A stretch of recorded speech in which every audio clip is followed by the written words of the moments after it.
কি হয়েছে ভাই, কি হয়েছে? ভাই হ্যাঁ, ওই মেয়েটা আমার টাকা নিয়ে গেছে, আমার মায়ের অপারেশনের টাকা।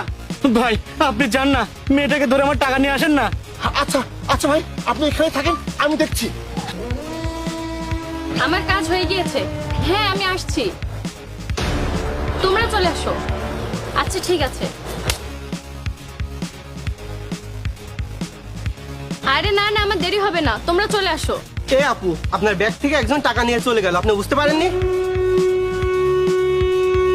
হ্যাঁ, আমার ব্যাগে তো টাকা নেই। আপা, উনি টাকা নিয়ে বেশি দূর যেতে পারেনি, আপনি তাড়াতাড়ি চলুন, ওনাকে ধরতে হবে। হ্যাঁ চলুন।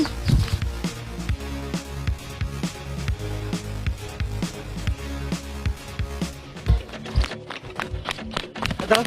এই, আমার টাকা দিন। কিসের টাকা? আপনি ওনার ব্যাগ থেকে টাকা বের করে নিয়েছেন, আমি দেখেছি, টাকা বের করুন। আরে ভাই, আমি ওনার টাকা নেইনি। আরে ভাইয়া, ওনার কাছে টাকা আছে, আপনি ভালো করে একটু চেক করুন। ঠিক আছে। হ্যাঁ করুন, চেক করুন, দেখুন টাকা আছে নাকি দেখুন। হ্যাঁ দেখুন, পেয়েছেন টাকা। আমি বললাম না আমি ওনার টাকা নেইনি। আপনি আন্দাজে আমাকে চোর বলে অপমান কেন করছেন? আমাকে দেখে কি আপনার চোর মনে হয়? শুনুন, না জেনে না বুঝে আন্দাজে কাউকে এভাবে সন্দেহ করে অপমান করবেন না, ঠিক আছে? শুনুন, আমাকে যেতে দিন। আপু, আমি স্পষ্ট দেখেছি টাকা উনিই নিয়েছে, ওনার কাছে আছে। চলুন আমরা গিয়ে ওনাকে ফলো করি। ঠিক আছে চলুন।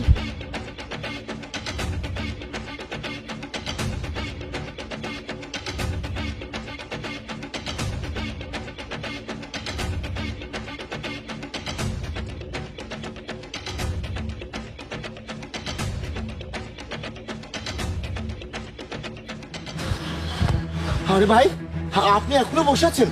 আপনার কি খুব বেশি ব্যথা লেগেছে? উঠুন উঠুন ভাই, উঠুন উঠুন। চিন্তা চিন্তা নেই ভাই, এই যে আপনার টাকা। আমার খুব উপকার করলেন ভাই, এটা আমার মায়ের চিকিৎসার টাকা। আপনাকে অনেক ধন্যবাদ ভাই, আপনি না থাকলে হয়তো আমি আমার মায়ের চিকিৎসা করাতে পারতাম না। ঠিক আছে ভাই, আপনি যান। এই যে হাতে নাতে ধরা পড়ে গিয়েছেন, আমি তো দেখেছিলাম এই আপনার ব্যাগ থেকে টাকা নিতে। চলুন আপনাকে পুলিশে দিব। এই, আমার টাকা দিন। আপনি ভুল করছেন, এই টাকা আমার। আর এই মেয়েটি আমাকে আঘাত করে আমার টাকা নিয়ে চলে গিয়েছিল। আর এই ভাইটি অনেক ভালো, সে অনেক কষ্ট করে আমার টাকাটা উদ্ধার করে এনেছে। কিন্তু ভাই, আপনাকে তখন চেক করলাম, আপনার কাছে টাকা পেলাম না কেন? ভাই, তার মধ্যেও একটা কাহিনী ছিল। আর শুনুন, এই মেয়েটা হচ্ছে আসল অপরাধ। এই মেয়েটা এই ভাইয়ের মাথায় আঘাত করে ওনার টাকাগুলো নিয়ে চলে গিয়েছিল, তাই আমি একটা বুদ্ধি করে ওনার টাকাগুলো উদ্ধার করে দিই। পার্ট 2 দেখতে সাবস্ক্রাইব করুন SJ সোনি ব্লগ 2M।